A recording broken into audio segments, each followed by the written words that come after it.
اللهم صل على محمد وعلى آل محمد كما صليت على إبراهيم وعلى آل إبراهيم إنك حميد مجيد اللهم بارك على محمد وعلى آل محمد كما باركت على إبراهيم وعلى آل إبراهيم إنك حميد مجيد۔ اللہ کے پیارے نبی حضرت محمد رسول اللہ صلی اللہ تعالیٰ علیہ وسلم کی ذات گرامی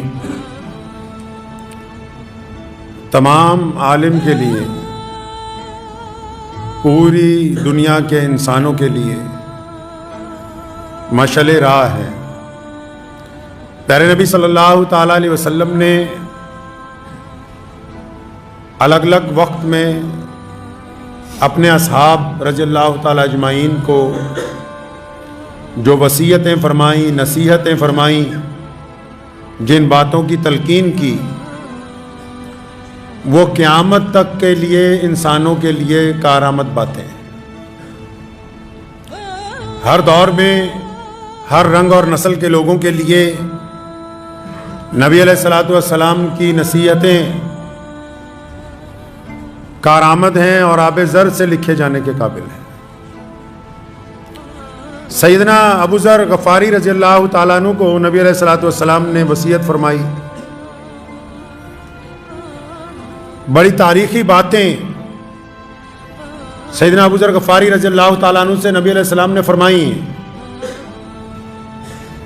اور وصیت بھی کی کہ ان باتوں پہ عمل کرنا ہے، ان کو اپنی زندگی کے اندر ڈھالنا ہے۔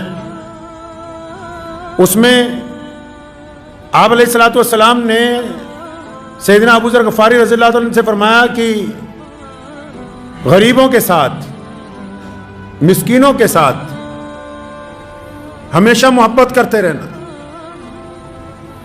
آپ صلی اللہ علیہ وسلم فرماتے ہیں، حدیث پاک کا مفہوم ہے کہ تمہاری جو کامیابی ہے، تمہاری جو طاقت ہے، وہ غریبوں کی مدد کے اندر چھپی ہوئی ہے، مسکینوں کے ساتھ پیار کرنے میں چھپی ہوئی ہے۔ یہ جو نبی علیہ الصلوۃ والسلام کی نصیحت ہے، اگر اس کے پس منظر کو دیکھتے ہیں تو جو انسانوں کا عام مزاج ہے، لوگ زیادہ طاقتور لوگوں کو پسند کرتے ہیں، زیادہ خوبصورت لوگوں کو پسند کرتے ہیں، لوگ بڑے لوگوں سے یاریاں لگانے کے چکر میں لگے رہتے ہیں۔ اور نبی علیہ السلام نے کیا فرمایا کہ مسکینوں کے ساتھ محبت کرنا ہے، اور نبی علیہ السلام نے محبت کر کے بھی دکھائی، اور پھر ساتھ میں یہ بشارت بھی دے دی کہ میرا جو امتی، مجھے جو ماننے والا ہوگا، دنیا میں جو لوگ رہتے ہیں، اگر یہ غریبوں کے ساتھ محبت کریں گے، اللہ ان کو عزت عطا فرمائیں گے۔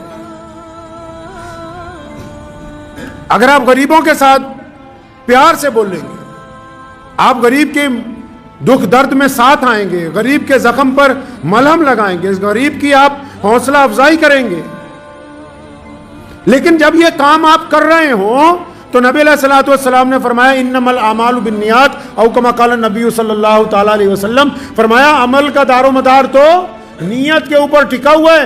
اگر وہ تصویر کسی غریب کو کچھ دیتے ہوئے اس لیے کھینچی جا رہی ہے کہ میری بڑی عزت افزائی ہو جائے اور لوگوں کو پتہ لگے کہ میں اس غریب کی مدد کر رہا ہوں، تو پھر وہ مدد نہیں ہے، وہ بے ایمانی ہے، بددیانتی ہے، ایک غریب کی عزت کے ساتھ کھلواڑ ہے، اس کے علاوہ وہ کچھ نہیں ہے۔ تو اللہ کے نبی صلی اللہ علیہ وسلم کیا چاہتے ہیں جی؟ اللہ کے نبی علیہ السلام چاہتے ہیں کہ اپنے سے کم تر لوگوں کے ساتھ، کمزور لوگوں کے ساتھ، اب جو بھی لوگ دنیا میں ہیں، اللہ نے ان کو کوئی نہ کوئی مقام دے رکھا ہے۔ ہر ایک بندے کے بہت کم ایسے لوگ ہوں گے جن کے نیچے کوئی ماتحت نہ ہو، ہر ایک بندے کے نیچے کوئی ایک نہ دو لوگ ماتحت ہیں، چاہے وہ اس کی بیوی ہے، چاہے بچے ہیں، چاہے ضعیف ماں باپ ہیں، یا اس کی دکان پہ کام کرنے والے ملازمین ہیں، یا اس کے ساتھ دینے والے لوگ ہیں، کوئی نہ کوئی ہے جو اس کے ماتحت ہے۔ اب وہ اپنے ماتحتوں کے ساتھ اس کا وتیرہ کیا ہے، کس طریقے کے ساتھ اپنے سے ماتحتوں کے ساتھ بات کرتا ہے۔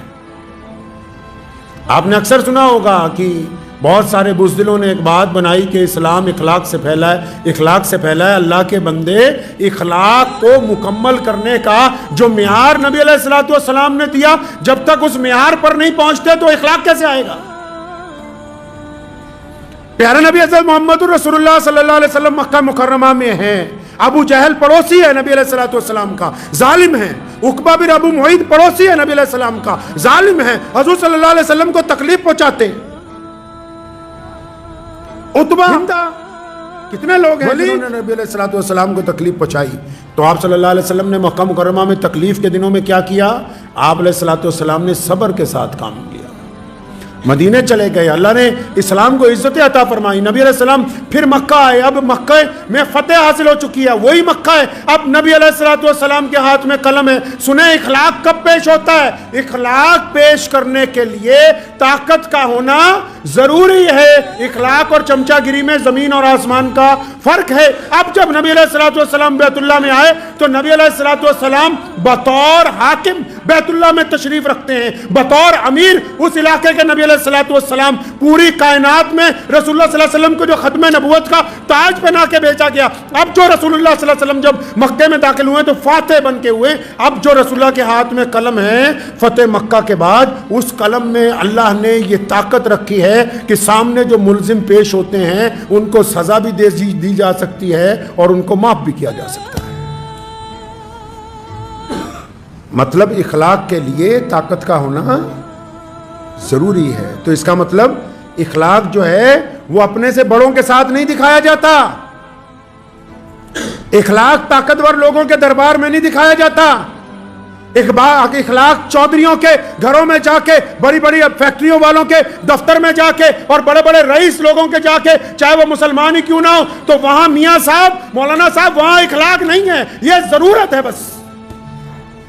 اخلاق تو وہ ہے کہ جو آپ کے ماتحت ہیں، جن کو آپ کو اللہ نے قدرت دی کہ آپ جن کو سزا بھی دے سکتے ہیں، معاف بھی کر سکتے ہیں۔ اب نبی علیہ السلام وہی مکہ ہے، ظلم ہوتا تھا تو نبی علیہ السلام صبر کرتے تھے، اب وہی مکہ ہے، ظالم پیش کیے جا رہے ہیں تو نبی علیہ السلام معاف کر رہے ہیں۔ تو معاف کرنے کے لیے کیا ہونا ضروری ہے جی؟ معاف کرنے کے لیے سزا دینے کا اختیار ہونا ضروری ہے۔ تو پتہ یہ لگا کہ جو کمزور ہوتے ہیں آپ سے ان کو معاف کرنا ہے۔ بڑے بڑے چودھریوں کے پاس، بڑے بڑے پولیس افسران کے پاس لوگ جا کے چمچہ گیری کرتے ہیں، یہ اخلاق کا معیار نہیں ہے۔ جب جو تمہارے دفتر میں آیا، جو تمہارے پاس پہنچا، جس نے تمہاری طرف مدد کے لیے ہاتھ بڑھایا، جو تم سے کمتر ہے، جو تم سے کمزور ہے، جو تمہاری طرف امید کی نظروں سے دیکھتا ہے، اس کے سامنے حقارت سے بات کرتے ہو، اس سے بدتمیزی سے بات کرتے ہو، اللہ تبارک و تعالیٰ یہاں چاہتے ہیں کہ ہاں اب یہ جس میں نے اپنے بندے کو جس جگہ قدرت دی ہے، یہاں یہ اخلاق کا مظاہرہ کرتا ہے کہ نہیں کرتا ہے۔ تو نبی علیہ السلام نے حضرت ابو ذر غفاری رضی اللہ عنہ سے فرمایا کہ مسکینوں کے ساتھ محبت کرنی ہے۔ کیا کرنی ہے جی؟ محبت میں تو بندہ چمچی بھی مارنے لگتا ہے، محبت میں بندہ آگے پیچھے پھرتا ہے۔ میرے والد محترم شیخ اسلام مولانا حبیب الرحمان لدھیانوی رحمۃ اللہ علیہ، اللہ تعالیٰ ان کے درجات کو بلند فرمائے، 2 سال پہلے انہی دنوں میں اس دنیا سے رخصت ہوئے۔ تو تا زندگی جو سب سے خاص ان کی گفتگو میں ہم نے بات نوٹ کی، جو پلے باندھی، وہ یہی تھی۔ سارا دن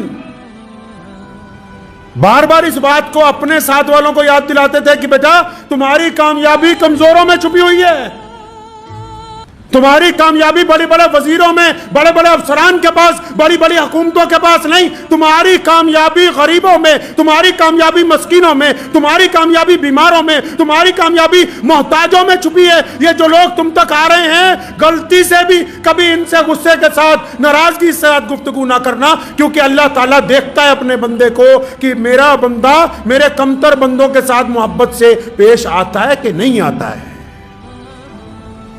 اور اگر آپ کمزوروں کی مدد کریں گے نا جی، آپ اگر کمزور لوگوں کی مدد کریں گے، اللہ آپ کی مدد کریں گے۔ آپ کمزوروں کو عزت دیں گے، اللہ آپ کو عزت دیں گے۔ آپ اگر کمزور لوگوں کو کھانا کھلائیں گے، اللہ آپ کے رزق میں اضافہ کر دیں گے۔ آپ اگر کمزور لوگوں کے کندھے سے کندھا ملا کے کھڑے ہوں گے تو اللہ کریم آپ کا قد بڑا کر دیں گے۔ آج لوگ کس چکر میں لگے ہوئے ہیں؟ ہم یہ سمجھتے ہیں کہ بڑے لوگوں سے ملنے میں ہم بڑے ہو جائیں گے۔ نہیں، اپنے سے کمتر کے ساتھ اگر آپ جھک کے ملیں گے، عاجزی سے ملیں گے، پیار سے ملیں گے، محبت سے ملیں گے، تبھی آپ کو یہ احساس ہوگا کہ اللہ تبارک و تعالیٰ نے آپ کے دل کو نرمی عطا کی ہے۔ آپ کمزوروں سے محبت کریں گے، اللہ اور اس کے رسول صلی اللہ علیہ وسلم آپ سے محبت کریں گے۔ اور پھر نبی علیہ السلام نے کیا فرمایا ایسی ایسی باتیں نبی علیہ السلام نے نصیحت فرمائی کہ جو بندہ ان کو پڑھتا جائے، سر دھنتا جائے، اور پھر اسے ضرورت باقی نہ رہے دنیا میں کسی چیز کی۔ کیا فرمایا؟ فرمایا میرے بیٹے ابو ذر، ہمیشہ نیچے دیکھنا، اوپر نہیں دیکھنا۔ کدھر دیکھنا ہے؟ اور نیچے رات کو سڑک پہ چلتے ہوئے، یہ لدھیانے کا مشہور پل ہے جگراؤں پل، یہ فیروز پور روڈ، جلندھر بائی پاس، ہمیشہ سڑکوں پہ چلتے ہوئے نیچے دیکھنا ہے۔ یہ جو سڑک کے کنارے لوگ اخبار بچھا کے سو رہے ہیں، ان غریبوں کو دیکھنا ہے، اور پھر اپنی حیثیت کو دیکھنا ہے کہ اللہ تعالیٰ نے تو ہم کو ان سے بہتر زندگی دی۔ یہ اوپر کو سر اٹھا کے کہاں دیکھ رہا ہے؟ بڑی بڑی فیکٹریوں والوں کو، کاروں والوں کو جا کے پوچھو تو صحیح، ہسپتالوں میں ڈاکٹروں کی اپوائنٹمنٹ لینے کے لیے لاکھوں روپے خرچ کرتے ہیں رئیس زادے، اور 24 گھنٹے بس یہی فکر لگی ہوئی ہے کہ فلاں بیماری کا علاج ہو جائے، فلاں بیماری کا علاج ہو جائے۔ ارے لوگوں، نیچے دیکھو، رسول اللہ نے کہا نیچے دیکھو، اپنے سے کمتر کو دیکھو، اپنے سے کمزور کو دیکھو۔ لوگ سڑک پر سو رہے ہیں، لوگ بستر پر سسک رہے ہیں، موت نہیں آ رہی، لوگ اسپتالوں میں ہیں، جان ہے، زبان نہیں چلتی، لوگوں کے پاس ہاتھ نہیں ہے، کئیوں کے پاس پیر نہیں ہے، کئیوں کے پاس کانوں میں سننے کی طاقت نہیں ہے۔ تم کہاں چکر میں لگ گئے کہ فلاں نے اس طرح شادی کی، میں اس طرح شادی کروں گا، فلاں یہ خرید لایا، میں اس کے مقابلے میں یہ خرید لاؤں گا۔ اللہ کے بندے نیچے دیکھو، تمہارے سے نیچے ایسے لاکھوں کروڑوں لوگ دنیا میں ہیں جن کو زندگی جینے کا مکمل سامان میسر نہیں ہے، کس چکر میں چلے گئے؟ نیچے دیکھو گے تو پھر زندگی خوبصورت نظر آئے گی۔ نیچے دیکھیں گے زندگی خوبصورت نظر آئے گی، پھر پتہ لگے گا اللہ تبارک و تعالیٰ نے جو آپ کو نعمت دے دی، اللہ نے جو عزت دے دی کہ 4 وقت کی روٹی، پہلے 2 وقت کھاتے تھے، آج کل لوگ 4 وقت کھاتے ہیں، صبح دوپہر شام کو رات کو، کہ 4 وقت کی روٹی عزت سے کھا رہے ہیں۔ ابو جی رحمت اللہ علیہ کو ایک دفعہ ہم نے سوال کیا، اکثر لوگ روزانہ، اللہ کا کتنا احسان ہے اس مرکز پہ، روزانہ بے شمار لوگ اپنی ضرورتیں لے کے آتے ہیں، تو بعض حضرات بار بار آتے ہیں، اب بھی یہی معمول ہے، بعض حضرات بار بار آتے ہیں۔ تو ایک دفعہ جب ہم ابھی پڑھ رہے تھے تو سوال کیا والد محترم شیخ اسلام مولانا حبیب الرحمن لدھیانوی رحمۃ اللہ علیہ سے کہ ابو جی کئی لوگ تو بار بار آتے ہیں، آپ بار بار گلہ کھول کے ان کو پیسے بھیجتے ہو، بار بار آتے ہیں، آپ بار بار ان کو سامان خرید کے دیتے ہو، تو کیا کہنے لگے؟ فرمایا بیٹا یہ کیا اللہ کا بہت بڑا شکر نہیں ہے؟ سب لوگ سنیں، سارے ہی، یہ محمد رسول اللہ صلی اللہ علیہ وسلم کی جو باتیں ہیں، اسلام نے جو نصیحتیں کی ہیں، یہ صرف مسلمانوں کے نام رجسٹر نہیں کروائی۔ نبی علیہ السلام نے جو روشنی عطا کی پوری کائنات کے لیے عطا کی ہیں۔ تمہارے ابو جی رحمۃ اللہ علیہ کو جب یہ کہی بات، تو انہوں نے نبی علیہ السلام کے چند واقعات بتائے۔ فرمایا حدیث پاک میں آتا ہے کہ ہمارے پیارے پیغمبر کہیے صلی اللہ علیہ وسلم، صلی اللہ علیہ وسلم کے بارے میں لکھا ہے کہ ہوا کم تیز چلتی تھی، وہ اس سے زیادہ بانٹنے والے تھے۔ تو ہمیں کیا کہنے لگے؟ میں کہا جی بندے بار بار آ جاتے ہیں، شاید جھوٹ نہ بولتے ہوں، آپ نے بھی دیکھا ہوگا اکثر لوگ آپ کے پاس کوئی فیکٹری میں، کوئی دکان پر کوئی کچھ آ جاتا ہے بندہ کہ جناب ہماری مدد کر دو، تو بہت سارے لوگ کیا کہتے ہیں؟ جل جل جا، بھاگ جا، تو ہٹا کٹا ہے۔ تو ہمارے پیارے پیغمبر صلی اللہ علیہ وسلم کیا کہتے ہیں؟ فرمایا کوئی گھوڑے پر بھی بیٹھ کے آ جائے اور مانگنے لگے، ہاتھ پھیلا دے۔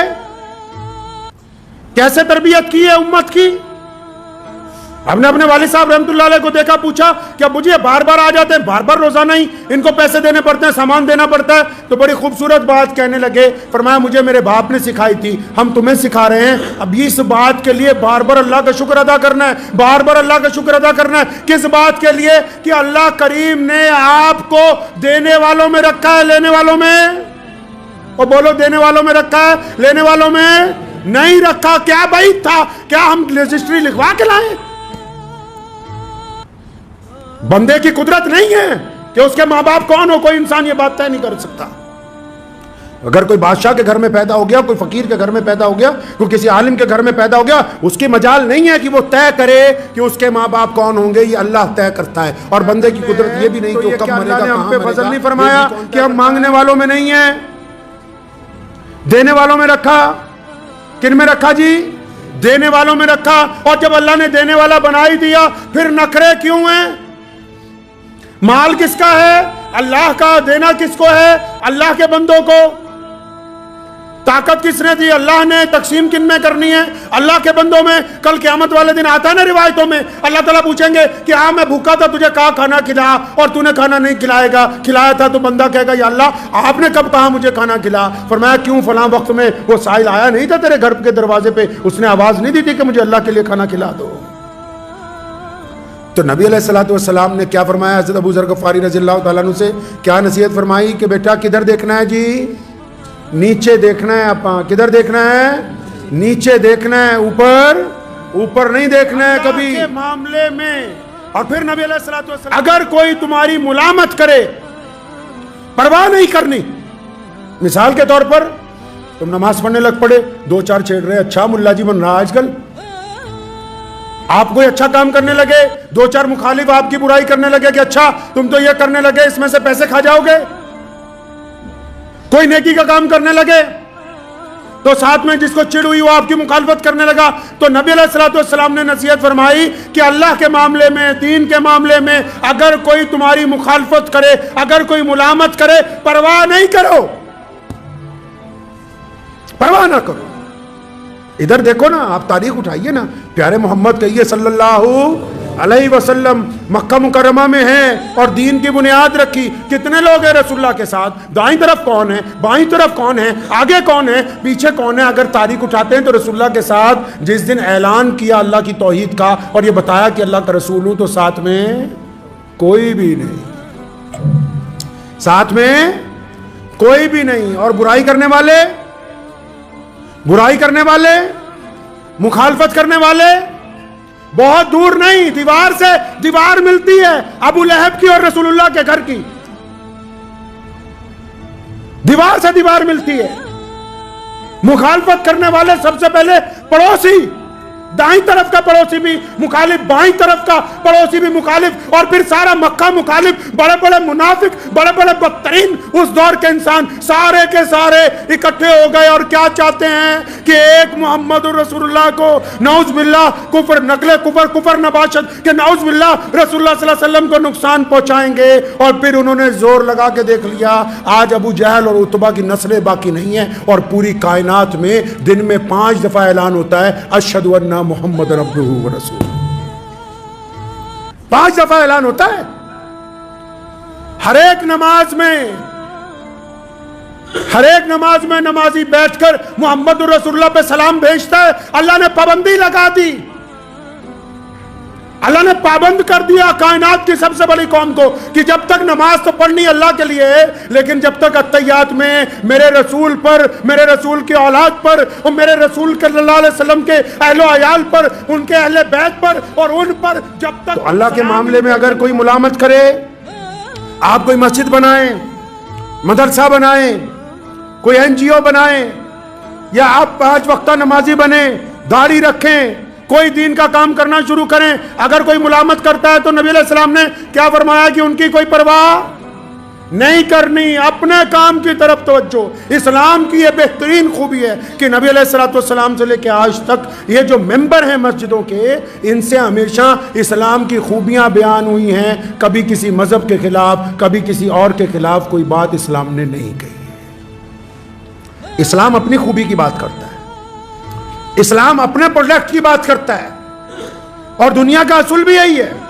آپ نے کبھی سنا کہ کوئی بہت بڑی کمپنی جو گاڑیاں بناتی ہے یا کھانے پینے کا کوئی سامان بناتی ہے، لمیٹڈ فرموں کی بات کر رہا ہوں، جو بڑی کمپنیاں جو مشہور ہیں، کبھی اخبار میں آپ نے پڑھا جس طرح ٹاٹا کا نمک ہے یا ٹاٹا کمپنی ہے، یا آپ یہ دیکھ لیں ہنڈئی ہے یا بڑی بڑی کمپنی ہے، کبھی آپ نے پڑھا کہ اخبار میں انہوں نے اشتہار دیا ہو کہ یہ فلاں دوسری بڑی کمپنی کی گاڑی اچھی نہیں ہے، اس کو مت خریدیے گا؟ ایسا ہوتا ہے؟ نہیں. وہ جب بھی اشتہار دیتے ہیں اپنی گاڑی کی خوبی کا اشتہار دیتے ہیں. اسلام نے یہ روایت پہنائی لوگوں کو، اسلام نے یہ دستور قائم کیا کہ ہم کسی کی مخالفت کر کے اپنی اشاعت نہیں کرنا چاہتے، ہم کسی کے خلاف بول کے اپنی بڑائی نہیں بیان کرنا چاہتے. اسلام نے یہ کہا کہ ہم صرف اپنی پروڈکٹ کو اچھا کریں، اپنے آپ کو بہتر بنائیں، اپنے اخلاق کو اچھا بنائیں، اپنے کردار کو اچھا بنائیں. اگر ہمارا کردار اچھا ہو جائے گا تو پھر ہمیں دوسروں کی برائی کرنے کی ضرورت